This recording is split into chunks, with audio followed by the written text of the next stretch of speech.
இது சுதர்சன சக்கர வழிபாடு குறித்த ஒரு விரைவான பார்வை.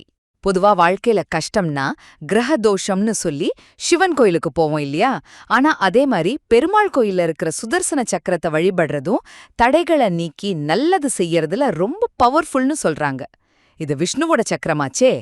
சரி, முதல்ல பார்க்கலாம் இது எதுக்கெல்லாம் நல்லதுன்னு. பொதுவா கிரகதோஷம், கல்யாணத்தடை, வேலையில பிரச்சனை, பயம், கடன், நோயின்னு இப்படி பல வாழ்க்கை பிரச்சனைகளை தீர்க்க இது உதவுங்கிறாங்க. சக்கரம் தீயத அழிக்கிற மாதிரி நம்ம கஷ்டத்தையும் இது போக்கும்னு ஒரு நம்பிக்கை. ஓகே, ரெண்டாவதா இந்த வழிபாட்டை எப்படி செய்யறது?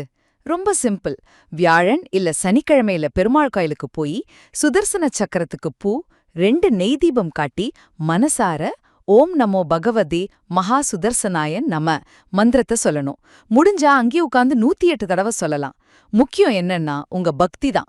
கடைசியா இதனால என்னென்ன பலன்கள் கிடைக்கும் பாத்தீங்கன்னா, கிரகதோஷம் விலகும், கல்யாணம் வேலைன்னு தடைகள் நீங்கும், எதிரி தொல்லை, பயம், கடன், உடம்பு பிரச்சனை இதெல்லாம் குறையும்னு சொல்றாங்க.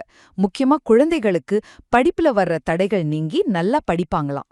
ஆக முழு நம்பிக்கையோட சுதர்சன சக்கரத்தை வேண்டிக்கிட்டா வாழ்க்கையில வர பல தடைகளை தாண்டி நல்ல விஷயங்கள் நடக்கும்னு நம்பப்படுது.